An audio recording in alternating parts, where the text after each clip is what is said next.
Hi everybody, lovely to see you all. Make yourselves at home while you come into the session. You can see that the chat is open, so feel free to write a comment in the chat. Let me know where you are. As you can probably hear from my accent, I'm British. I'm based in the UK. I live on the Isle of Wight, which is where I am right now. So I'd love to know where you are all coming from. If you're from coming from Jakarta or Bangkok or wherever it may be. So that's the idea of the chat. So feel free to write some comments in the chat if you'd like to.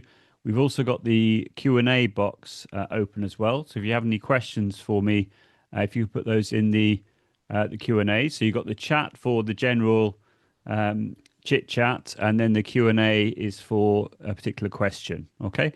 So in the chat box, if you make sure that you've selected everyone, if you want everyone to see this, that should work. And then if you want to put something in the Q&A, that's fine as well. It's suggesting that the chat is disabled. Is there any way we can make it work? Let's have a look. Right. Okay. I can do this. So I'm going to do that right now. So it means that that's fine. Okay. So I've got everyone should be able to use the chat now. Perfect. There we are. So that's all working fine now. Excellent. So welcome everybody to this latest British Council English Score webinar. My name is Joe Dale. I'm a former languages teacher. I taught French for 13 years, 3 years at secondary school level and 10 years at middle school level working with 9 to 13-year-olds. So I've got upper primary and secondary school experience. And for the last 17 years or so, I've been an independent consultant, focusing on how technology can be used for language teachers and for language learning, as well as across the curriculum. But the bread and butter of what I do is work with language teachers. And I've done a number of sessions for the British Council English Score, so it's really lovely to be invited back. That's fantastic.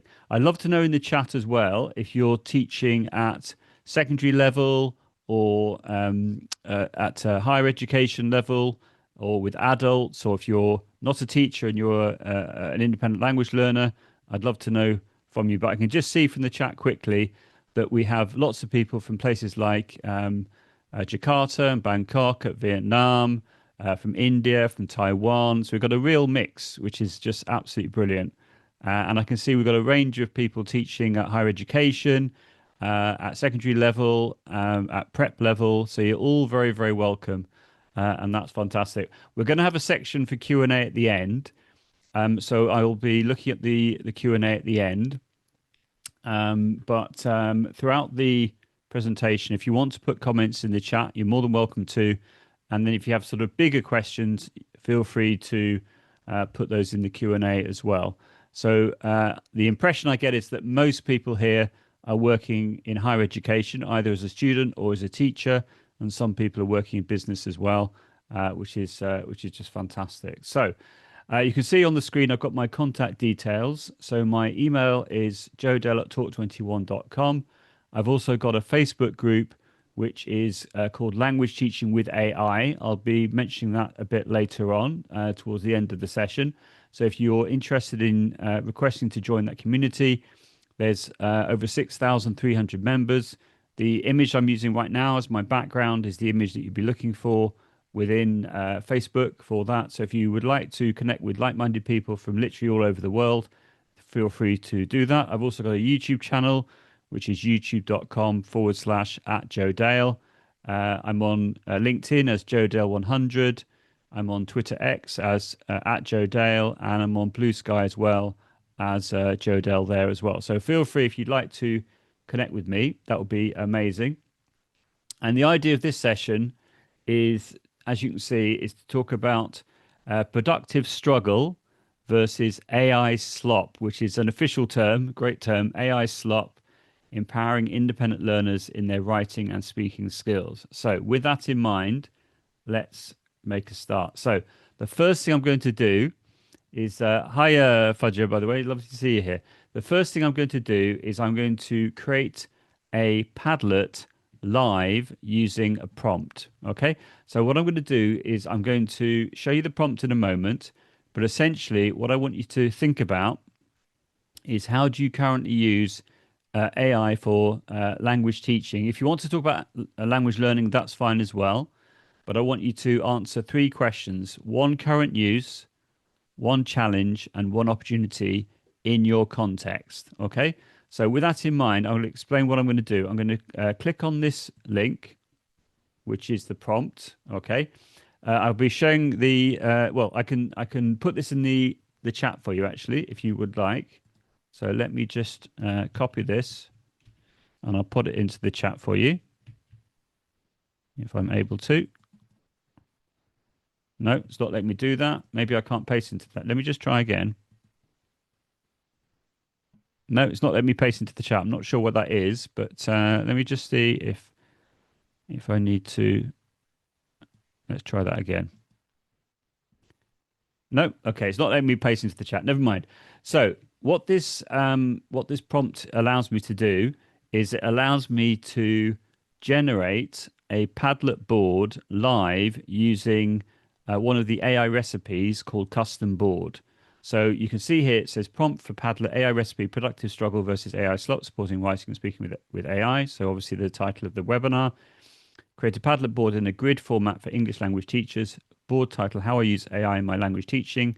Board description, the Padlet is a space to reflect on how you currently use AI in your language teaching and how it affects learner thinking, independence and skill development, etc., etc. And then I've got all this content here. So what I'm going to do is I'm going to go into Padlet here, like this. And having done that, I'm going to go to my profile and I'm going to go to settings, like this. Okay. And then having done that, that will take me to the basic information page, which is here. Okay. And you can see that I've got under account type, I've got teacher selected here. So if I click on this, I can choose teacher or other options. I'm choosing teacher because that's what works in this context. Okay. And then under beta features, I've got that selected, which gives me access to things like audio commenting, which I may not use here today, but that's a good thing to have access to. Right. So I'm now going to go back to the place where it says make a Padlet. If you can't find this because you've gone to the home page, you simply click the make option. Then having done that, we're going to go to here under where it says easily create activities with our AI recipes. And I'm going to click view all like this. Having done that, I'm going to click the custom board option, which is the most open-ended option. So you click here, and now, as you can see, it says I am a teacher because it's remembered that that's what I put in my profile. And then here it says I want to create. So I'm going to paste in this prompt like this. So the whole prompt is there. And then having done that, I'm going to click create.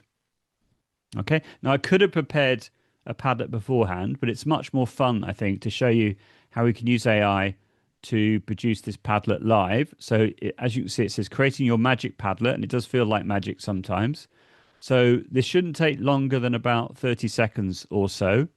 And I can't wait to see all your responses. So what I want you to do in a moment is I want you to use the link or the QR code. Probably the QR code will be easiest. So once it's come up, I can share that with you. For some reason, as I said, I don't seem to be able to write in the chat, which is a bit strange. Although it is letting me write. Actually, I can type, but it seems I can't paste. Anyway, I'll try again in a minute, but we'll go from there. Or I can turn it into a short URL, possibly. We'll see how we get on. So as you can see, it's making it live, which is always good fun to make these things live because you can then get that sort of wow moment of seeing it actually happening. So if you haven't seen the AI recipe option in Padlet before, this is a really nice way of creating bespoke content quickly and easily based on what it is that you're trying to produce. I can see in the Q&A, someone's asked about the recording. We are recording the session.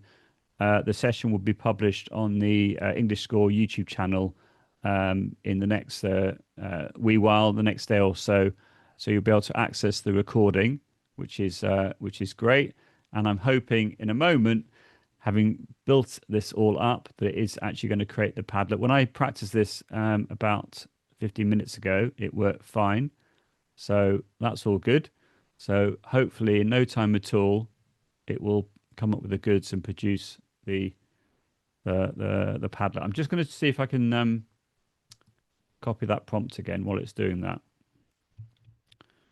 So there we are. Let's see. No, it's just that maybe it's the amount of text. It's not letting me share. I'm not sure. Okay. Uh, I could try and share the link. Let me see if I can share the link. So if I click here and here we are, click copy link. There we are. The link's working. Okay, so it must be the amount of text or something like that, which is the issue. And it's still going, isn't it? Interesting. It normally would have done it by now, but I'll just wait a little bit longer if that's okay, and then we'll go from there. So normally it would have created it by now. I think what I might do is have another go, if that's okay. So let me, if I go back to Padlet,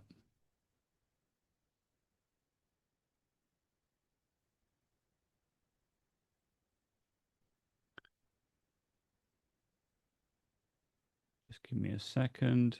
It'll probably do it straight away now. Let's just see. No, it's still going. Right. So let me remind you, what you do is you click on the view all option here. You go to custom board and you just paste it in, and it should then do this for us. So I'll just click create again. While it's doing that, I'll go back to here, see if it's done it yet. No, it's still going for. I'm going to refresh the page, see if that makes a difference. Maybe that's would have done it by now. Or let me go to my home page and just see if it's. No, it's not there. It's because I deleted it having made it, but I'm sure it's going to come up in a second. If not, then we might have to just leave it. But hopefully this will. There you go. We got the. So there was obviously just a bit of a glitch in the system. Okay, perfect. So what I'm going to do now is I'm going to click the share option, go to copy link to board, like that. Thank you for bearing with me, everyone. The joys of doing these things live. So I'm going to just share this with you right now. If you want to click on that link, and I'm also going to click the get QR code option. And now I'm going to explain what it is that I'd like you to do. So what I'd like you to do, please, you can see on the left-hand side, it says how to post. Please add one post only. In your post, include one way you currently use AI to support writing or speaking, which is what we're focusing on in this session. One challenge or concern you have about AI and learner thinking.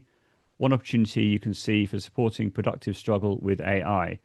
So short bullet points are ideal. So I just want you to do one post per person, not three posts, one post per person. So you just literally double click on the screen and then you can write your post. I'll give you a moment to do that. We've got quite a few people in the session live right now. And so that's fantastic. So I'll give you a wee while to do that. So you just literally either click on the little icon bottom right, or you just double click on the screen like this. And then you can see here, if you want to, you could write your name. It's up to you. I don't mind, or leave it anonymous. And then you could then write, for example, one challenge. One way you currently use AI, one challenge, and one opportunity. So you just write your answers here. So you could say, for example, one way I am currently using AI is for practicing speaking and writing with Padlet. And then the next one would be one challenge. One challenge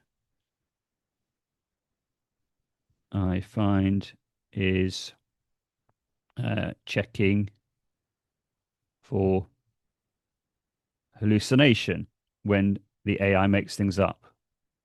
And bias, you could say as well. Okay, and then one opportunity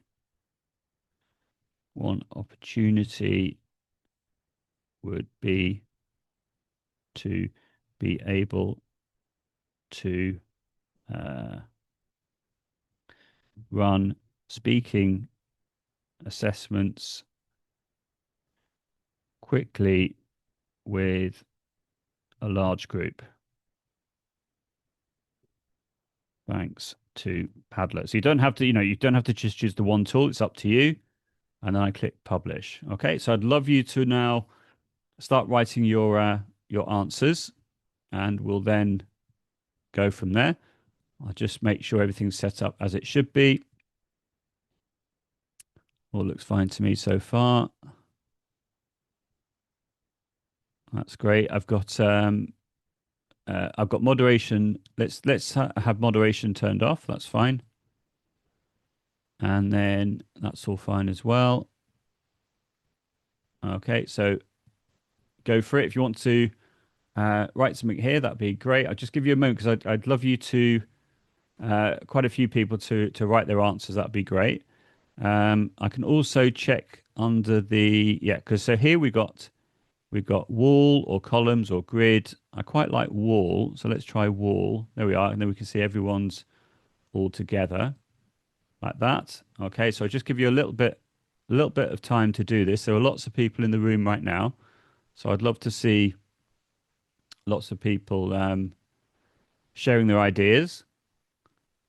So just by the looks of things, I can have a look at the sorts of things which are coming up. I challenge my students to incorporate AI into their writing and then to write another one without AI assistance. Great idea. I asked them to check what are the differences between the two. Really nice idea there. And you can see that each person is being given a nickname. Like we've got excited catfish there. We've got honest flamingo. We've got wise otter, which is just fantastic. So we've got a number of different ideas here, which is just great. I'll just give you a moment to do that because the more posts we have, the richer the outcome. And considering how many people we've got here, that will be fantastic. Okay.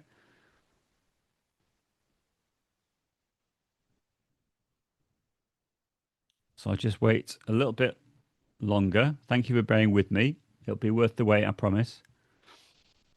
So we've got a number of different ideas. That's a good one. I do find challenges picking up the most effective tool. There are lots of tools out there, for sure. My Facebook group is a great sort of place to find out some of the best tools out there, of course, as well as watching the English School webinars as well. That's another great place to find out what's going on. So we've got some ideas around using ChatGPT and Gemini to brainstorm and draft writing. Good idea. Challenging double checking the responses because sometimes the AI produces hallucination. Absolutely. I'm going to get onto that in a moment about AI slop, which if you don't know, AI slop is the idea that you're really just using the AI to produce content as the first draft without thinking about it and then just using that as it is without having any sort of human interaction or creating different iterations of the final outcome. And so this idea of AI slop can be sort of very generic content, which hasn't got any sort of personal intervention in it. And this is a real risk, I think, for lots of teachers at the moment if their students are just sort of producing AI slop without thinking about it. But I'm going to give you some solutions or suggestions on how you can improve this difficulty and how we can overcome it. So I'll just wait another few seconds, if that's okay. We've got quite a few people that have answered so far, which is wonderful. And I'd just like to see a bit more, particularly around speaking and writing would be great. So we've got a few ideas coming up about creating lesson plans and grammar worksheets. That's fantastic. Around useful ideas for writing and speaking. Great one. I myself feel like I'm too reliant on AI. That's another risk as well. So we need to think carefully about when we want to use AI or when AI is the best tool for the job and when it's not. So I think we've probably got plenty of answers now. If I just wait another couple of seconds, if you're currently writing your post, then feel free to finish that off, and I will then explain what I'm going to do next. Okay. So thank you so much, everyone, for your input. It's really useful, I think, with a webinar like this when we have lots of people attending that we can see lots of answers. So I'm going to stop it there if that's okay. So what I'm going to do now is I'm going to click on the share icon and I'm going to go down to where it says export as PDF here. Yeah, export as PDF. So I click on that like this and I click generate. Having done that, what it will do is it will generate a PDF of all the contributions that you've all made, which I don't know off the top of my head is probably about 30 or 40 contributions, which is fantastic. And there it is. Can you see all the text is there? Everything is anonymous, but it's got a really nice overview. So we've got 6 pages worth. So it's a lot of content. So I'm going to download this right now. And I'm going to put it on my desktop, which is fine. So there it is. And now what I'm going to do is I'm going to go into another tool called Notebook LM. Can you let me know in the chat if you've heard of this tool? Because it's absolutely fabulous. So Notebook LM, it allows you to make about 100 notebooks or so. I'm pretty much at the limit, so I can definitely make one right now because I deleted one this morning. So you can either click on the create new option or you can click on the create new notebook option, which basically is the same thing. So let me show you live how I can take your data and turn it into something different. So if I click here under create new notebook, I can now upload the file, which is here. So I click upload files and I click on the Padlet option and click open like that. And then what will happen is Notebook LM from Google can you see it's now made a summary of everything that's inside that Padlet PDF. Now, as a result of that, what I can do a number of things. The first thing I'm going to do is go to where it says video overview, and instead of just clicking on this, I'm going to click on the pencil tool here, and you can make about 3 video overviews a day for free with a free account. You've got explainer and you've got brief. I'm going to choose the brief option. You've got the language here, so you can choose this to be in a number of different languages, including Indonesian, Bahasa Indonesian, and you can just go through, you can see all the different languages which are there, which is fabulous. And I'm going to sit with English for now, and then you've got these different visual styles here as well. Can you see? So you've got lots of different options, and I normally go for the whiteboard one, which I like. So I'm going to select that one. And then here, this is when you can customize it further.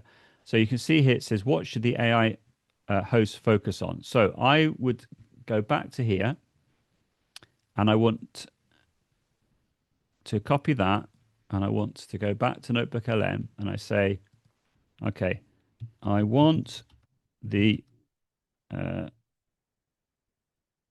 hosts to focus on the current use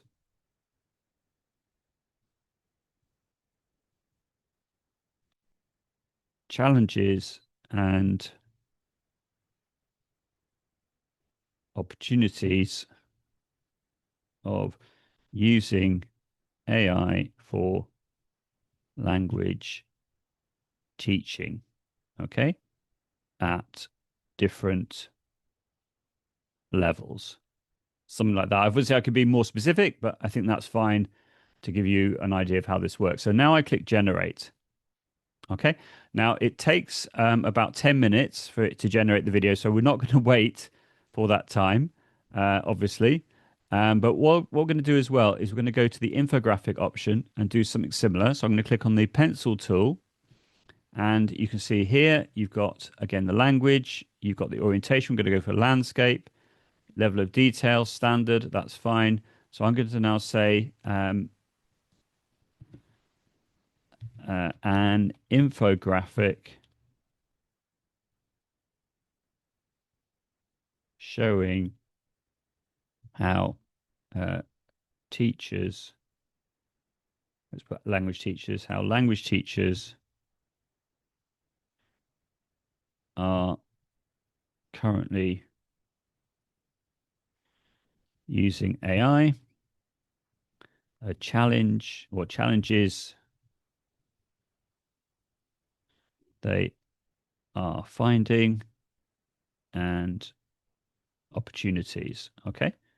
So you can really make a bespoke image based on sources. You can have up to 50 sources in a notebook. So I'm going to click generate. Again, this is going to take a little bit of time. I'm not going to wait. We'll come back to this a bit later on, but this is very, very useful. Feel free to write in the chat how you use Notebook LM, but I really, really like it for summarizing, synthesizing lots of bits of information. I particularly like using it for things like transcripts. So I put a transcript into it, and then I will then write a summary of a meeting, for example, that I've had. That's really useful for that. Okay, right. So that was the Padlet idea. We'll come back to that one a bit later on. Great stuff. Okay, so let's carry on. Okay, right. So in the webinar, what I'm going to try and do, and I think this has been sort of highlighted when we're talking about the challenges with writing, of having to check everything and hallucination, etc. So this webinar is exploring how AI can be used to support productive struggle rather than replace thinking in language learning. Some people talk about this idea of cognitive offloading. In other words, you're not thinking through the problem enough. You're just basically getting AI to produce it for you, and therefore you're cognitively offloading. And the idea of this webinar and this approach in general is to make you more of an actor within your prompting repertoire by way of the fact that you are interacting with the AI. You're, if you like, you're having like a dialogic approach to creating content. You're co-creating content with the AI, and this is instead of producing cognitive offloading or potentially producing AI slop, if you're not thinking carefully about what it is that you're trying to produce, if you're actually thinking more clearly about the prompting that you put in, the iterations that you create because of your desired outcome, that's when you're essentially interacting with the AI. And that's why I've chosen this image here. As you can see, it's sort of the metaphor of you becoming like a sparring partner with the AI, that you're interacting, you're struggling, you're trying to work out meaning by uh, working and co-creating the content together. So you'll be able to see some classroom safe workflows that I'll be sharing with you a bit later on, and it will help you to reflect and to think and improve writing and speaking based on this sort of interaction that you can have back and forth with the AI. So I hope you like the metaphor. I'm going to carry on with that metaphor in the session, and let's move on to the next bit. So in the session, we're going to be looking at the problem of AI slop, which I've sort of touched upon already. The fact that if the students are using AI without thinking about it, they're just producing AI slop. They're not thinking about it. They're not interacting with it. They're just trying to get the job done quickly because they want to move on to something else. And that's not going to help them. It's not going to help you because you've got to then try to give feedback on content that you know the student has produced because of the fact it's a much higher level that you know the student is capable of.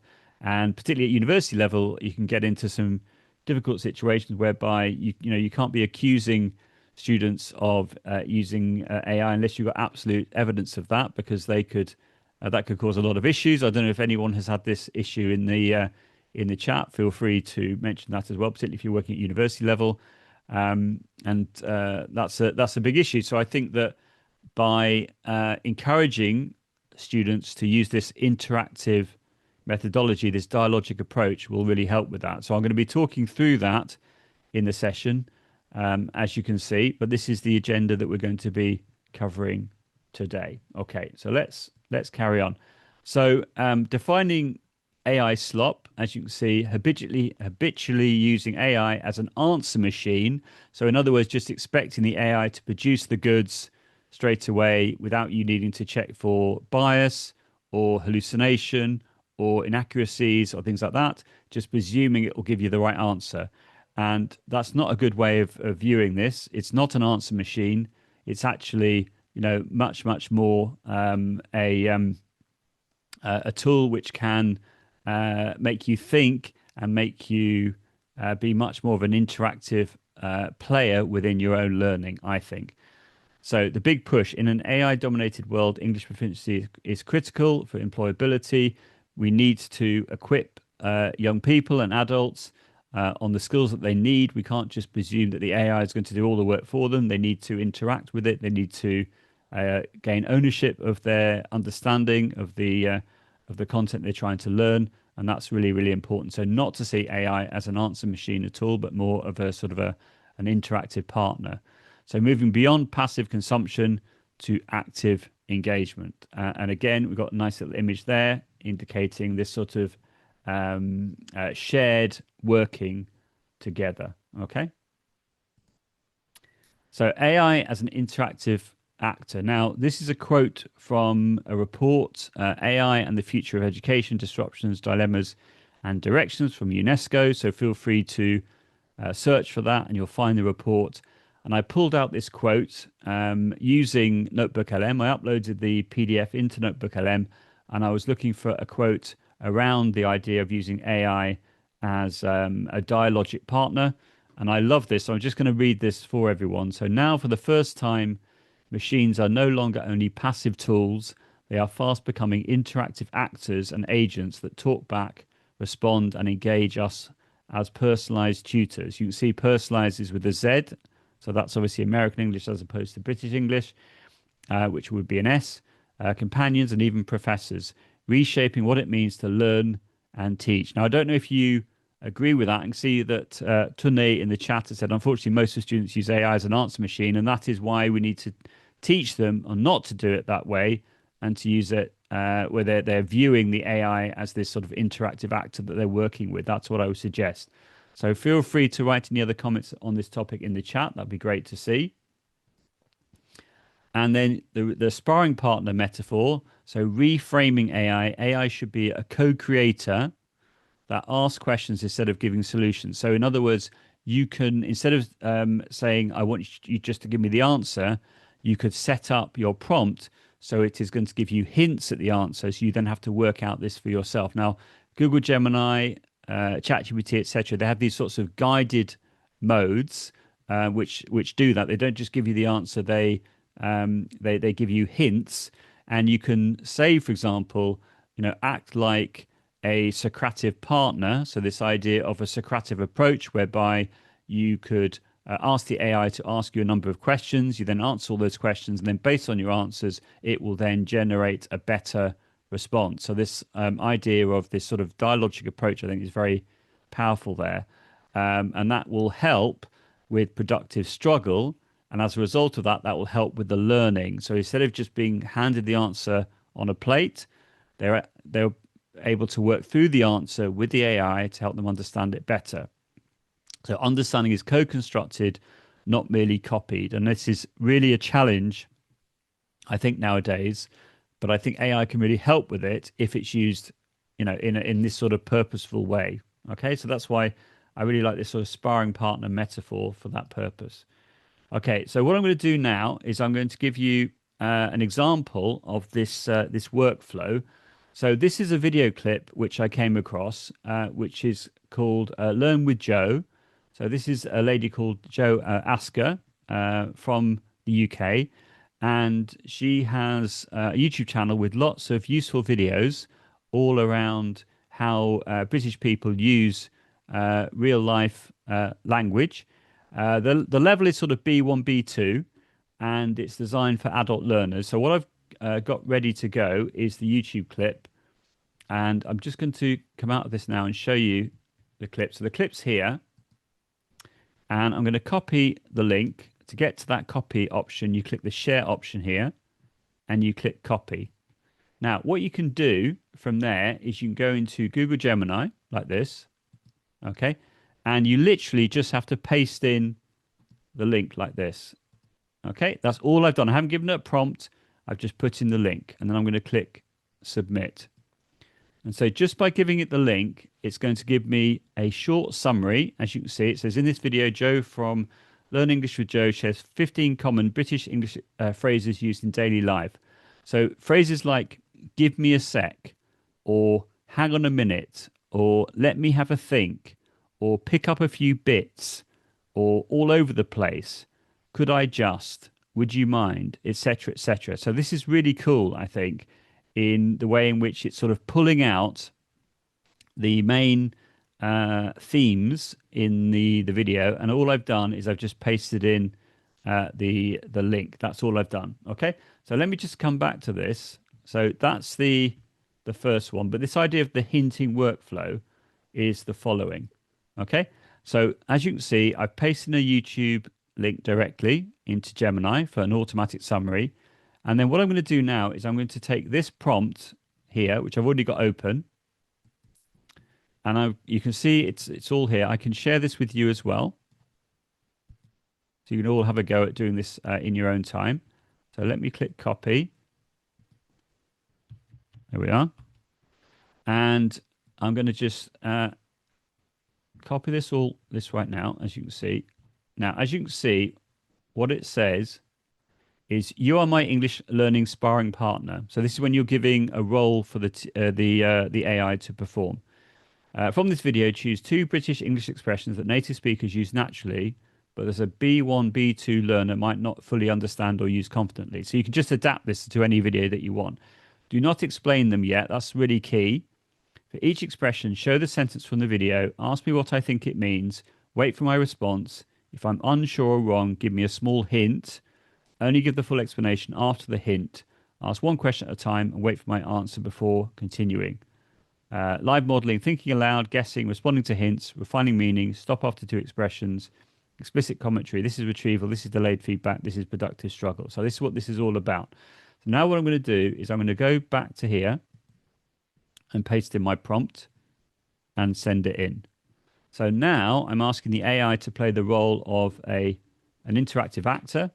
It says, I'm ready. It's always very confident. Okay, I'm ready. Let's dive into some productive struggle to get these phrases into your active vocabulary. I picked 2 expressions.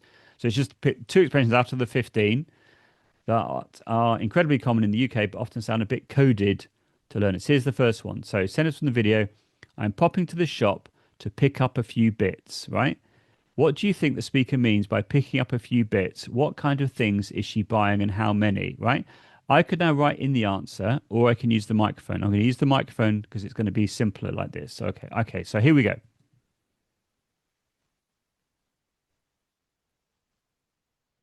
Okay, I think that the phrase picking up a few bits means that the speaker is going to the shops and is buying a few essential items that are used every day, such as milk or bread, or maybe some butter or cheese. Those sorts of everyday items that everybody uses in the UK. And that's what it means to pick up a few bits. Am I right? Okay, so let's see what the AI is going to do. You're very close, okay? So it hasn't said, yes, you're right. You're very close. I correctly identified the what, essential everyday items like milk or bread.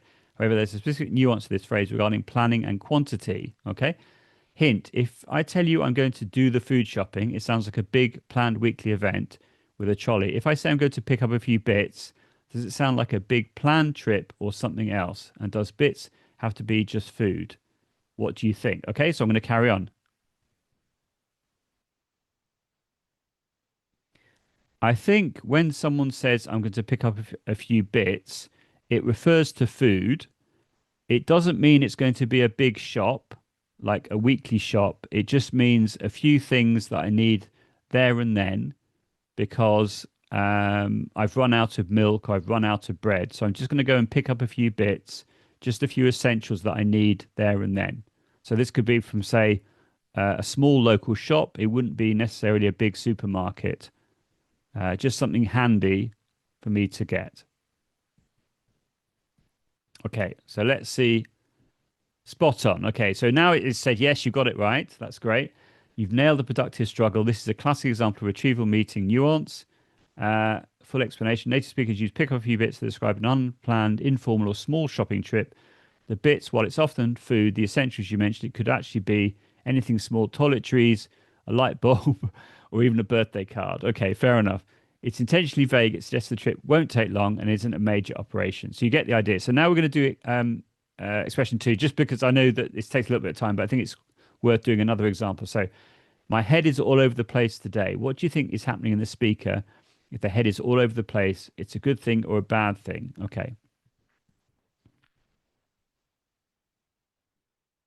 I think the expression, my head is all over the place, means that maybe I'm feeling a bit confused, I'm feeling a bit disorganized, and I'm not quite sure what it is that I am doing, but I'm sure I will get a handle on it soon.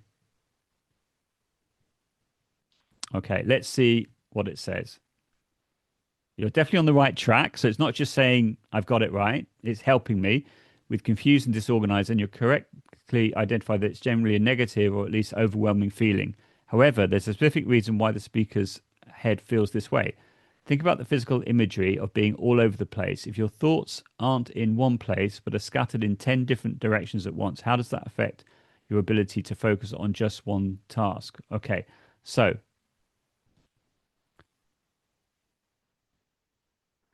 I think that the expression of my head being all over the place suggests that I'm thinking about lots of things at the same time. And so it's difficult for me to concentrate. And that is why I'm feeling confused and disorganized. A little bit like having lots of plates to spin at the same time or juggling lots of balls is the same idea. Okay, let's see what it says about that. Wow, that is a perfect comparison. You've hit the nail on the head. Another good expression. You've hit the nail on the head. It's a great example of delayed feedback, helping you find the precise mental texture of the phrase.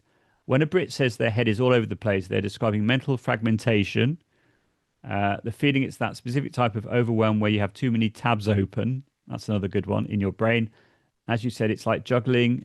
You're so busy trying to keep everything in the air and you can't focus on any one thing properly. Uh, Context, we use it to apologize for being forgetful or scatterbrained. For example, sorry, I forgot our meeting. My head's been all over the place with the move. Physical use, interestingly, as Joe mentioned in the video, you can also use it for physical objects, e.g., the kids left their toys all over the place, but the mental usage is what makes you sound like a true local. Perfect. There we are. Now, the next thing that you could do is you can click on the tools option here. Now that you've gone back and forth, and you can click on the canvas option like this. And then you could say, for example, create a quiz on these two expressions. Okay, we're not going to do all 15 because that would take too long, but let's just see what happens now. So now you can make a quiz. So this would be, I'm thinking particularly for learners who are old enough to use Gemini, particularly, let's say, at university level for independent language learning. But of course, you could do this as a whole class thing as well. So let's have a look. So which of the following scenarios best describes someone who is all over the place? Let me know in the chat. Is it A, B, C, or D? So someone who is feeling calm, focused, and finished all their tasks.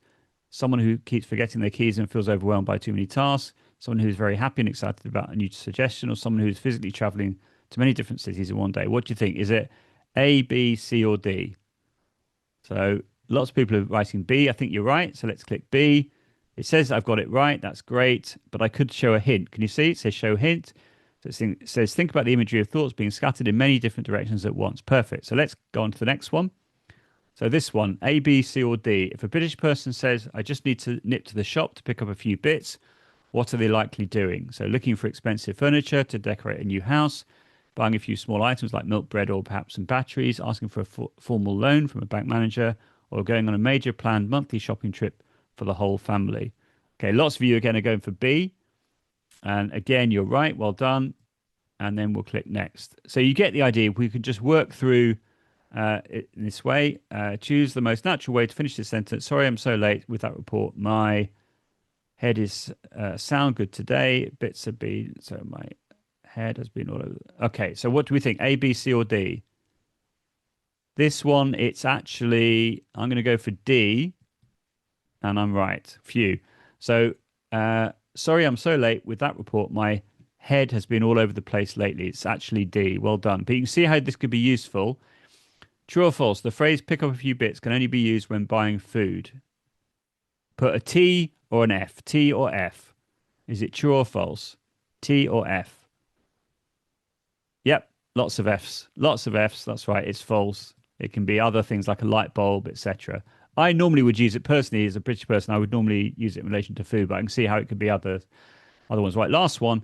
White mitre speakers say their head is all over the place during a busy day at work because they have just received a very clear and simple set of instructions, because they are planning a large organized shopping trip for the office, because they're juggling too many projects and find it hard to concentrate, or because they have finished all their work early and want to go home. A, B, C, or D. Yep, lots of C's. Well done, everyone. And then click done. Perfect. So now we've done that. We've got an accuracy percentage, got 100% right, which is wonderful. I can look at my performance. I can also create flashcards or study guides. If I click on the flashcards one very quickly, you can see that it's now made some flashcards for me. Again, just on those two phrases, but we had all 15 phrases. That would be great. So now the phrase pick up a few bits means buying a small number of miscellaneous or essential items, often planned and informal. I go on to the next one, etc., etc. So you get the idea on how this works. And I think for independent learning, this could be really, really useful. So there we are. Fantastic. Thank you ever so much, everyone. That was fantastic. Lovely. So let's move back. Okay. So we've done the live modeling with Google Gemini. And now what we're going to do, we've already done the canvas option. Okay. And now we're going to do an earworm method. So what I'm going to do is go back to Gemini. And then I'm going to say the following. I'm going to say,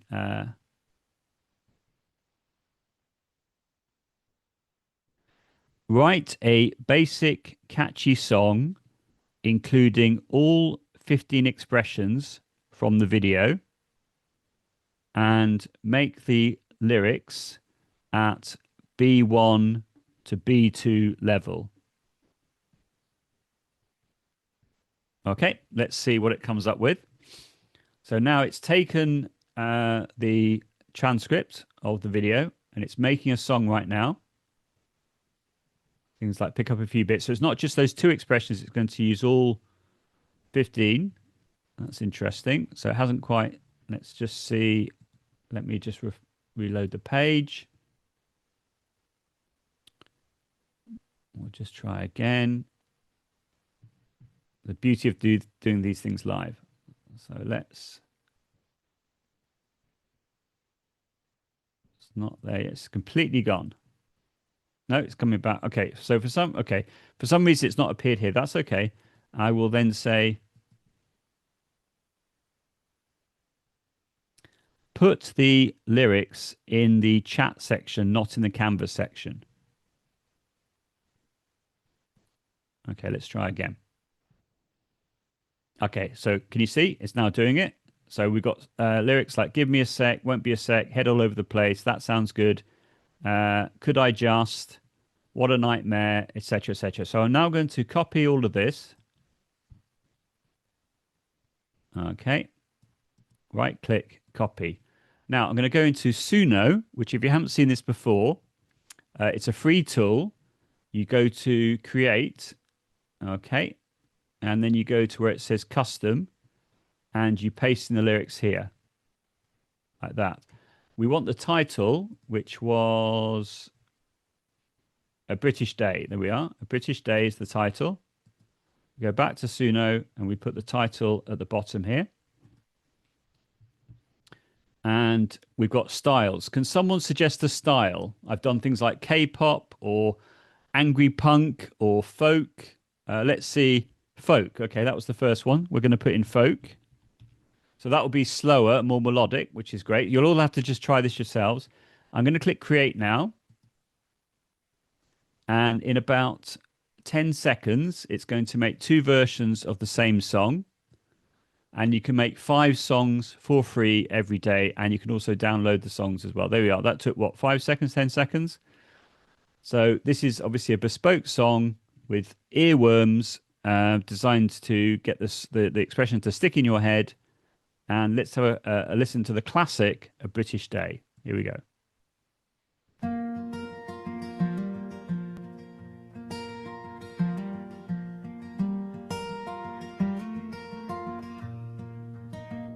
I woke up late, my alarm didn't beat, I'm still half awake, I was falling asleep.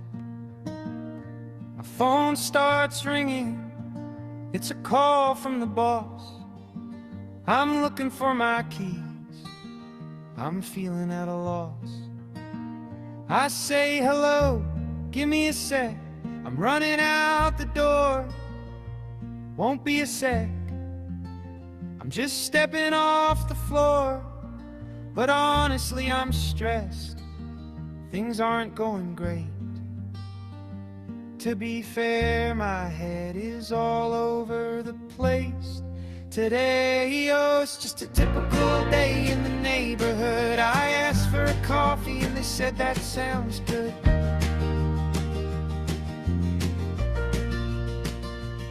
Okay, I'm going to play the next one. You get two versions of the same song. I can see we've got a question about copyright. So as an end user, there's no issue with copyright for you to create the song.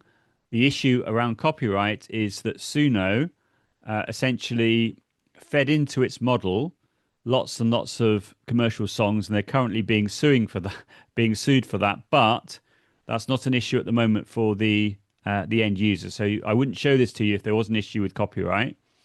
They have Suno have admitted to breaking copyright, but there's no problem about you creating songs with tools like Suno based on your own lyrics. That's not a problem at all. Okay, this is version 2.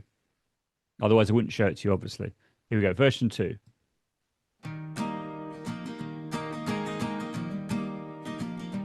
I woke up late, my alarm didn't beat, I'm still half awake, I was falling asleep.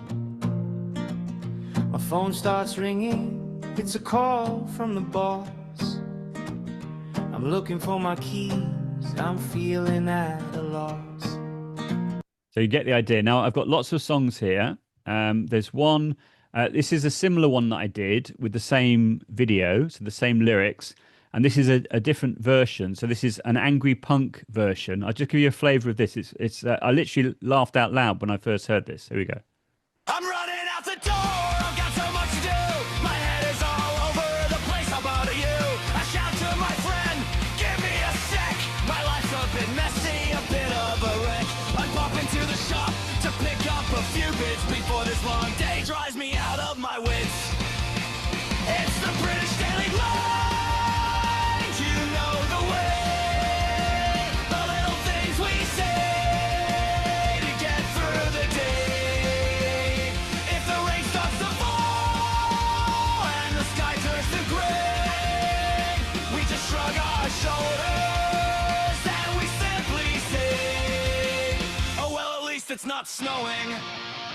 Okay, so that's completely AI generated. That's not a real human voice or the music, etc. It's all AI generated. And for language teachers, I think it's amazing how you can create your own bespoke lyrics. I would recommend using a tool like Gemini or ChatGPT to generate the lyrics, because then you can make sure that they're aligned to the content that you want, the vocabulary, the grammar structures, etc. And then you can build a song in seconds, and you can do 5 songs per day. Each song has 2 versions, and you can then download the songs. If you wanted to download the one that we did, which was A British Day here, you just click on the 3 dots and you click download like this, MP3 audio. You then click download anyway because you're using this not commercially. Obviously, you can't use it commercially unless you get a proper license. And then you can just download it like that. Okay, so that's how you can really, create an earworm, harness the learning of the students and their interest. And thank you so much for the reaction in the chat. That's great. You obviously like that. Normally, when I show this to teachers, they absolutely love it. And it could be used in language teaching, but it could be used in any curriculum subject, I would say. Okay.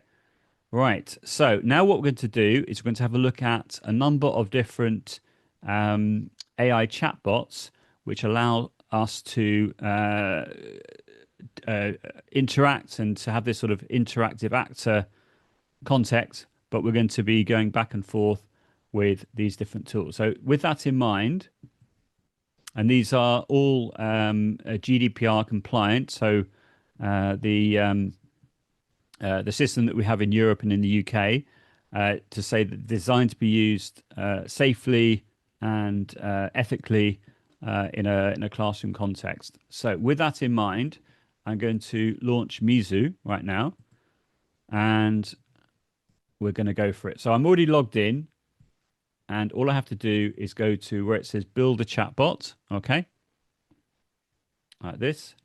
And you've got these two different options, custom and AI generated. So I'm going to click on the AI generated option, which is easier because it does all the heavy lifting for you. And I would like you to, I'd like someone to describe a scenario whereby you're interacting with a chatbot. So, for example, in the past, I normally do things like you say to the chatbot, you are Peter, an English waiter in an English cafe, and my students want to practice their speaking, ordering food and drink. So let's not do that one. Let's do a different one. Can someone suggest in the chat an example that would be appropriate, maybe for in higher education, and then I'll go with that one. So whichever you would like to choose. A scholarship interview. Can you be more specific, Wanda, when you say a scholarship interview? Or should we just go for a job interview? Would that be better? Would that be okay? Yep. Okay. So the sort of prompt you could write is something like the following. You could say, "You are Peter. Why not? Um, a job interviewer, and my students are working at, let's say, B2 level, and want to apply for a job working in reception in a hotel. Answer in short, simple sentences, and always be kind and polite." You don't have to say the last bit, it will do it for you. I'm going to copy this. So I've got a record. Oh, I'm going to copy this. So I've got a record of this prompt, right? I'm going to choose the grade level. So you see, you can go from kindergarten up to university. So we're going to go for university level, and I'm going to click Get Ideas. Okay. In relation to the slides, you're not going to get the slides, but you will get the recording. So you'll be able to watch the recording and then make as many notes as you need to. Right. So now we've got students practice job interviews with Peter, focusing on polite responses and B2 level language skills. After mock interviews, Peter provides constructive feedback to help students improve their communication skills. Students role play scenarios where they answer common guest questions, enhancing their reception skills and confidence. I'm going to go for this first one, I think, and click generate. Okay. So you get a number of different options. It could be one or two or three examples, and you can then just go from there. Okay. So hotel reception interview practice. So now we're going to see what Peter looks like, which is very exciting. There we are. There's Peter. So I'll stick with Peter. I think he looks okay. And then here under options, you've got, you can click on generate all fields. So you can just do the heavy lifting that way by using the AI. So now it's doing this all for you. You can choose a male or female voice. I'm going to choose John. And you can then choose the subject. So here I'm going to choose foreign languages. And we'll just wait for this to now come up. There we are. So we've now got this image. We're all ready to go. That's all fine. You need to make sure that the title is unique, but I've never used this title before, so that should be fine. And then we're going to click publish here. Can you see top right? So now we'll choose private and we'll click confirm. Okay. So having done that, it will then, there we are. It's now going to give us this. I'm just going to keep a record of my, if I just go here and go here and go there. There we are. If you're interested, this is a Chrome extension, which I vibe coded. I created myself in my Facebook group. I give the download link if you want to add this yourself. So I made this all myself by vibe coding in ChatGPT, which is quite cool. So let me go back to here. Okay. So then what you do is you click share and you click students. So you could share this with a colleague, but I'm going to click students. So this is designed to be used with students. And then you click create.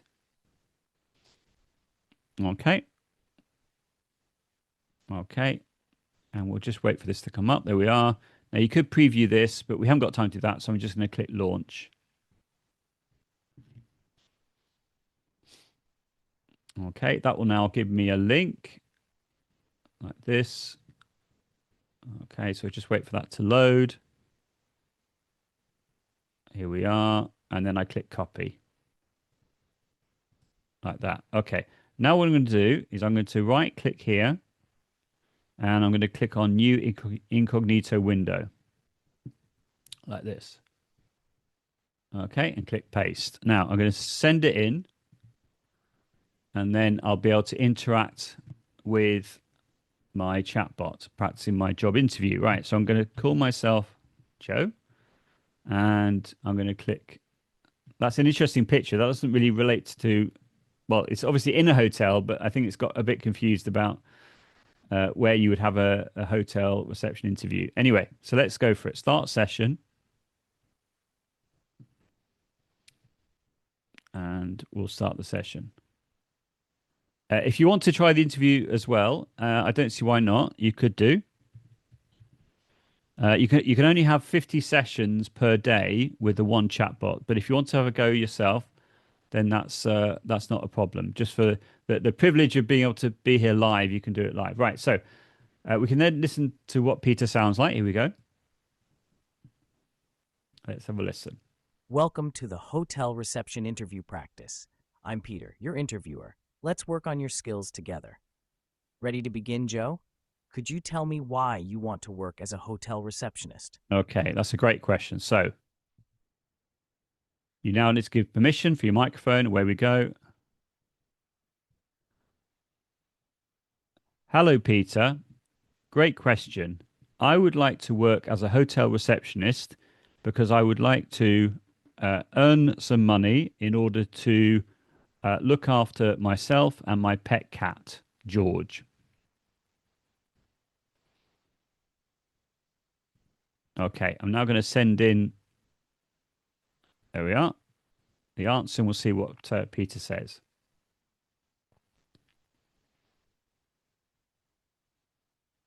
Okay, so let's see what Peter says. So you can read it. Thank you, Joe, for your clear response. You used simple and polite language well. To strengthen your answer, could you also tell me what skills you believe are important for a hotel receptionist? This will help me understand your motivation better. Okay, so, well, Peter, I have good communication skills. I'm good with the public, and I don't get flustered when I'm having a pressured day. So my head is never all over the place. Okay, so as you can see, I've deliberately used an expression that we learned previously. Let's see what Peter says.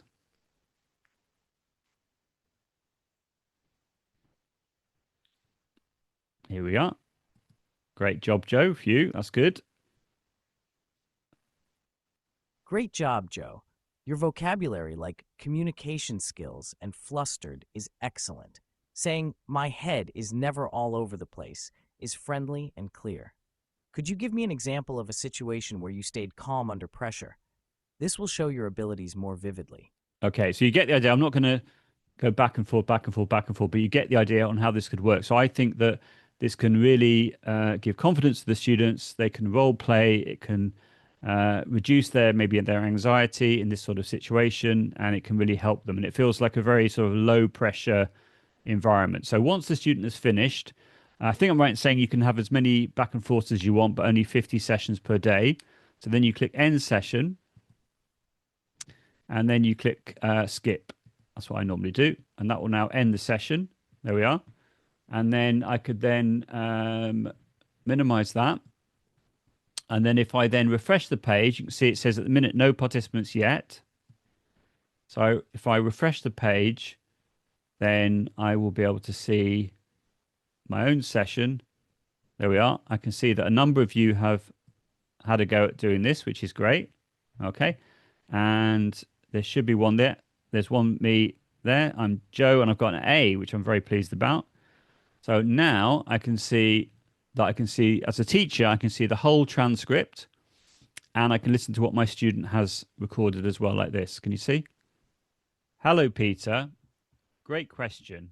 I would like to work as a hotel receptionist because I would like to earn some money in order to look after myself and my pet cat, George.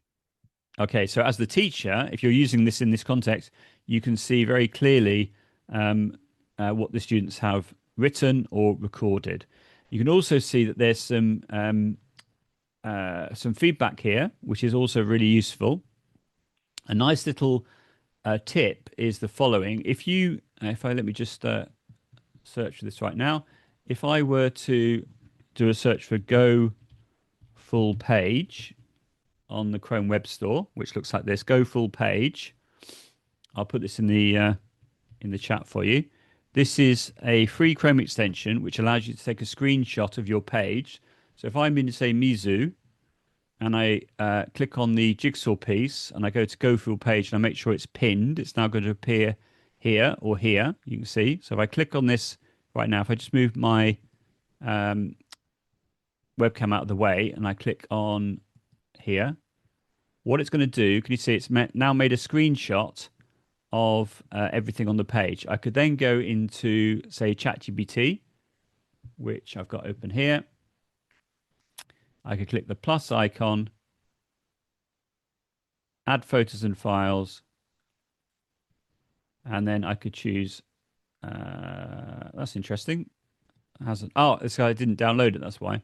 So let's go back to Mizou, which is there, and I needed to download it. So if I click the download image option and click save, then I go back to ChatGPT, I click the plus icon, add photos and files. Now, if you're going to do this, obviously you need to make sure that you have permission to upload student work if you're going to put it into a large language model. But I could, for example, here, I could do something like, I could say,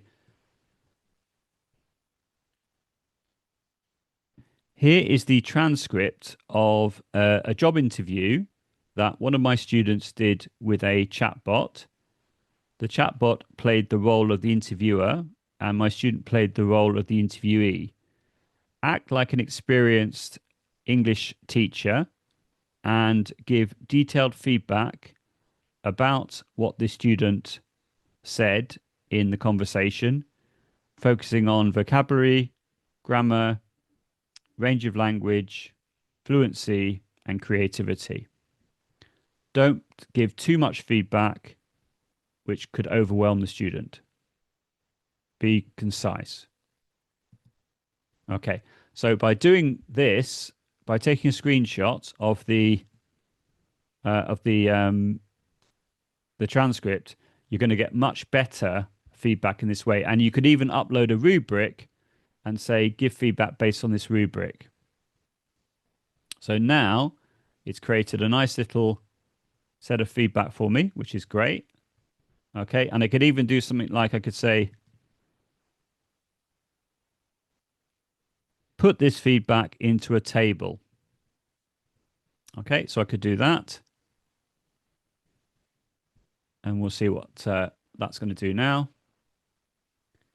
There we are. So if you like your feedback in tables, that could be a good idea as well. And another nice little trick is the following. If you click on the copy option here, I don't mean select everything, you just click copy. Then you go to a new Google Doc like this. If I click here, this will take me to what's called docs.new. Docs.new will create a brand new Google Doc. And well, I'll just wait for that to load. Okay, just wait for that to load. And then I'm going to go to the tools menu and wait for it to load. Go to preferences.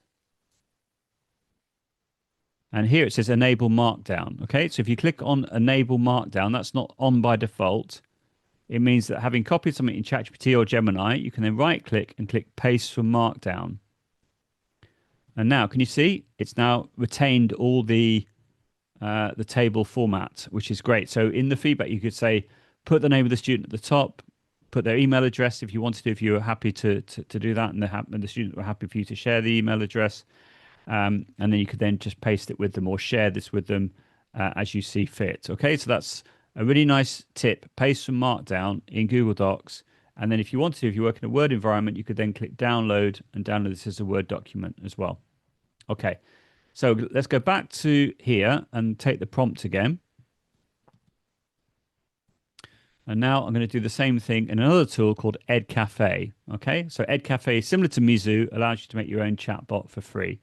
So I'm going to click Create New. I'm going to choose Chatbot, which is here. I'm going to paste in the prompt and click Create Chatbot. Okay. You're allowed to create. Okay. So I've made too many chatbots. So let me go back to here. Let's see if I can. I didn't realize there was a. Let me delete some of these then.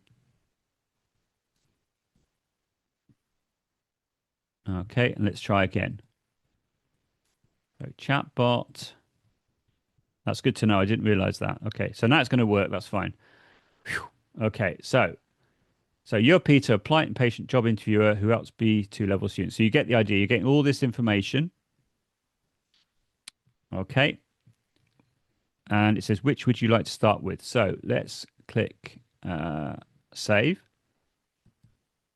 Okay, we'll enter the name. So let me write example chatbot. We'll click save. Okay.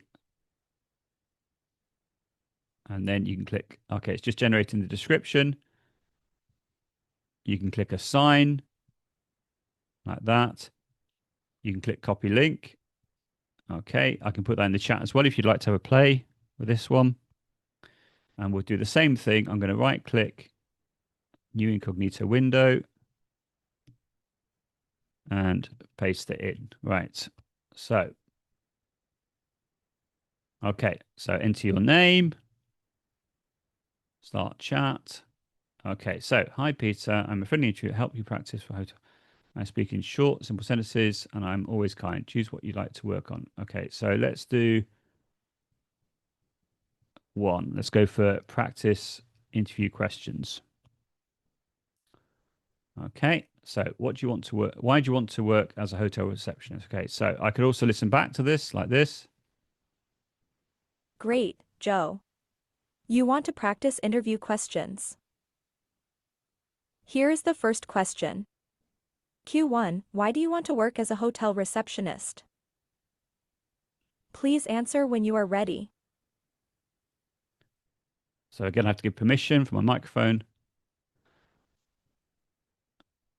Well, I feel that I have good communication skills and I'm good with the public. I would like to start earning a salary so that I can pay my own way and look after my cat, George. Okay, let's send it in. Let's see what the interviewer says. Your answer is clear and shows good reasons. Here's some feedback. Okay, you repeated the sentence twice. Try to say it once clearly. That's great advice. Instead of starting earning a salary, you can say gain work experience to sound more professional. Excellent response. The phrase look after my cat, George is nice and personal, but in an interview focus more on skills and work motivation. So you can see that the feedback is more detailed compared to Mizou. And it's even given me a model answer, which is just great. So I want to work as a hotel receptionist because I have good communication skills. I enjoy helping people and working with the public. I also want to gain work experience and be responsible. Try to add this polite phrase to your answer. I would be happy to contribute to your team. Would you like to try answering again or move to the next question? So you get the idea. Obviously, I haven't got time to do lots and lots of interactions, but you get the idea. It's more detailed. It feels like it's more like sort of playing the role of a teacher, as it were. That's really nice as well. So we're going to do the next one, which is called Mizou. Sorry, not which is called Flint. Even this is called Flint. Again, you can use it for free. The Flint assistant is called Sparky, which is quite fun. So I'm going to click on the Hey Sparky, and it says speak a world language with them. Okay, so I click on that like that, and then what it says build with Sparky or build manually. I would recommend clicking the build manually option because this way you get more control. Okay, so you've got the overview. So we'll call it job interview. Summary. So let's paste that in. Oh, that's the wrong one. So let's go back because I copied the link. So we'll copy that, go back to Flint, which is here. There we are. And then click on behavior. So select grade level. So we'll go for, we'll go for CFR. And then we'll go for B2. Okay. Sparky's role, job interviewer. Response styles, you can go for concise or thorough. Guidelines, be professional and kind. Hello. Oh. Obviously, I could write a lot more than here, but you get the idea. That's a required question. That's fine. I'm going to click on language. So you've got all these different languages to choose from. I'll choose English United Kingdom. Student communication, writing or speaking. You can have writing and speaking with autoplay if you want to. That makes it even quicker. I'm going to do without autoplay, and then grading. You could obviously look at that. I'm not going to do that right now. I'm just going to go for it. So I'm going to click create activity. So that build manually is very nice. Right. So that's all fine. So we'll copy the link. Again, I'll put this in the chat. You want to have a go yourselves. And then if I right click, new incognito window, paste it in. And okay, so it's asking me to, okay, I won't do it that way then. I'm just going to go to a new page. So it should have me logged in already. So obviously a student would be logged in and then here we are. So then it would work. Okay, so this is my job interviewer. So Hello. so let's go for it. Okay. Give permission. Hello, I would like to apply for the job interview. Start again. Hello, I would like to apply for this hotel receptionist job, please. So let's see how it. There we are. So you can see. There we are. Okay. Okay. Let's have a listen. Hello. Thank you for your interest in the receptionist position at our hotel. That's wonderful. Let me ask you a few questions to learn more about you. First, can you tell me about your experience working with customers or guests? Okay. So I have for Oslem, I have shared the link already in the chat. It's the one above the message you've just written.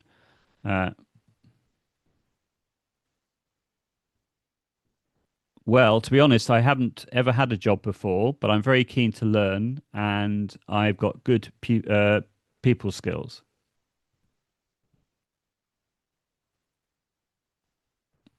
Okay, let's see. Okay, let's have a listen. That's great. I'm pleased to hear you're keen to learn. Good people skills are very important for a receptionist. Can you give me an example of when you've used your people skills? Perhaps at school or helping someone in your community?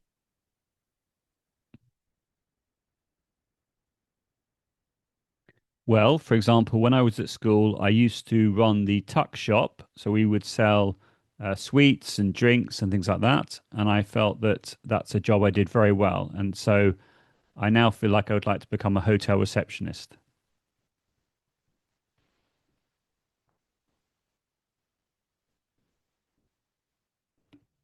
Okay. So you get the idea. I won't carry on doing this, but you get the idea. And again, it has a different feel. So if you're looking for sort of like a more sort of teacher approach, maybe Edcafe would be better. This is sort of a more gentle approach, and then Mizou has its own sort of feel around it as well. So by demoing the three different um, educational chatbots, you can get a feel for the ones that you feel that would work best with your students. So there we are. Thank you ever so much, everyone. That's great. So let's carry on. Hopefully, that's given you a flavor of how you can use an educational chatbot, which are designed to be used in education. So, to conclude, what I've tried to do today is show you how you can use AI to support productive struggle and to avoid AI slop, to get the students to think more about what it is they're trying to produce and not just be happy with the first draft or see AI as an answer machine. That's really, really encouraging. And I would encourage you to experiment with these approaches. I've shared some prompts with you. For example, you're going to be able to watch the recording back as many times as you want to, and that will be great, and hopefully make your learners feel more confident in using English. That's the idea. So I can see we've got a little bit of time for questions, which is fantastic. I can see we had a really good question from Annie in the Q&A, which is, can you maybe share how to best use AI to help us lecturers in writing research? So I would say that using deep research, which is a feature within tools like Google Gemini, ChatGPT, Notebook LM, is a great idea. So you can go to Gemini, click on the plus icon and select deep research, and then you can write what it is that you want to research about. It will then suggest different ideas around that project that you can create. You then run the prompt, and it will then take a little bit of time, about 10 minutes, to build a very detailed project, and it will search. In the case of, say, Google Gemini, it will search, say, 200 plus sites to find the answers that you're looking for, and then it will then build you a report that you can export as a Google Doc. That is what I would recommend for uh, uh, doing some research about harnessing the web and harnessing AI. I'd also recommend Perplexity as well, which is a great tool, which is like a hybrid tool between a search engine and a large language model. So you've got the sources for the different answers that are coming up, and you can look at those sources and you can determine whether they are good sources or not. So that's for more sort of general quick research. But for deep research, I would recommend using Google Gemini. Well, there's other deep researches, but Google Gemini, I think, is the best one that I've come across. Um, so yeah, so I would recommend that. I can see that Emilius is asking about, can we do that in Edcafe chatbots too? Yes, of course. So you could have a play with the link that I shared if you wanted to, or you can have a go at creating your own. Um, can we see the transcript of the learners doing independent practice, and if we're not live with them? Yes, you can. I haven't got time to show you right now, but you can do that. Absolutely. Certainly in Mizou, you'd have to check with Flint and with Edcafe if you can get to see the transcript. But you definitely can with Mizou. Um, yes, you do see the learners. You do see the learners work. That's right. That's right. Perceptions of AI is pivotal to decide which AI thinking model is good at conducting research. Others are good at generating crazy ideas. Yes, so you have to choose the right tool for the right job. So I've made some suggestions around particularly deep research. I think is really, really good for that. Okay, before I move on to the last little bit, let's just go back to Notebook LM. And let me show you this infographic first of all. So this is the infographic based on your answers on the Padlet. So there we are. Can you see? How cool is that? Okay. So how teachers use AI, key challenges and concerns, and emerging opportunities. So And you can see there the writing there is perfect. There's no spelling mistakes. That's really nice. And I will include this in my write-up of this later on. And you can download this as an image file. That's fantastic. And I'm just going to give you a quick flavor of the video, which we've made as well. I won't play the whole thing, or maybe I will. It's only 2 minutes. Let's go for it. So this is called AI in the language classroom, and this is based on everything that you wrote in the Padlet. Welcome to the Explainer. Today we're looking at AI in the language classroom, the good, the bad, and what's next. So we asked dozens of educators to see what's actually happening on the ground. First up, let's look at the AI toolbox. How are teachers actually using this stuff today? It's being used for everything. Brainstorming, lesson plans, conversation practice, you name it.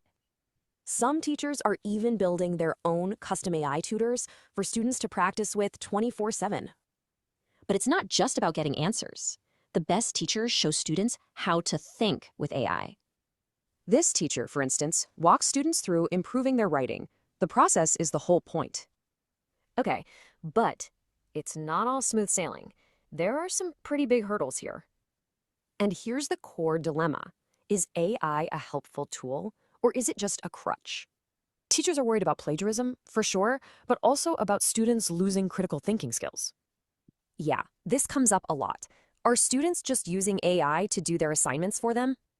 And it's not just the students. The AI itself can be unreliable, which is a huge problem.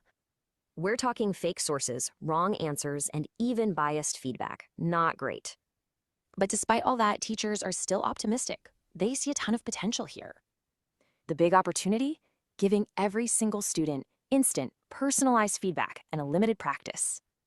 Some teachers are even using AI's mistakes as a teaching moment for their students. Pretty clever. This flips the script. It forces students into what's called productive struggle, which helps them learn. And for teachers, well, AI can automate all the boring stuff, freeing them up to actually teach. So, for the next generation, what's it going to be? Is AI a partner in learning, or is it just a shortcut? There we are. Okay, so I promise what I'm going to do is I will upload this video to my YouTube channel, which is youtube.com/@JoeDale. So you'll be able to watch that back if you'd like to. So that's wonderful. Thank you so much, everyone. We haven't quite finished. I've got a couple of more slides to show you. So this is obviously from English Score. As you can see, in an increasingly competitive world, proving your English proficiency can mean a world of difference, particularly in the context of AI and making sure that our students are interactive actors. They're not just using AI as an answer machine. So we got some really nice stats there, with 95% of graduates seeking jobs at MNCs, where 70% operate in English language proficiency is crucial. Post-COVID, companies hired diverse global talent, whether remote or overseas, and English proficiency is a must. And I think AI can help with that for sure in the ways that I've shown you. Okay, so here's some more information if you want to find out more about the English Scores test that you can do. You've got some QR codes there to download the app on the App Store or on Google Play. And again, if you'd like to scan this QR code here, then you can learn more about English Score in your country. And that's the last bit. Just to finish off with, this is the Facebook group that I was referring to. So I'll just pop that in the chat. And very briefly as well, starting next Wednesday, every Wednesday in February, I'm running a 4-part webinar series. It's not free, but if you want to learn more about how AI can be used in language teaching, I'm running the same session 4 times each day. So the one for Australasia, for Southeast Asia, starts at 9 o'clock in the morning, UK time, so an hour later. So say, for example, in Jakarta, that would be 4 o'clock in the afternoon. And each week I'm doing different skills. So we're going to start with listening and then speaking and then reading and writing. Everybody is welcome. And this is just giving you a flavor of the sorts of things that we're going to be covering. And it's got my bio here as well. And there's a special deal. Also here are all the Eventbrite links. There's a special deal that if you buy the whole series, you get a discount.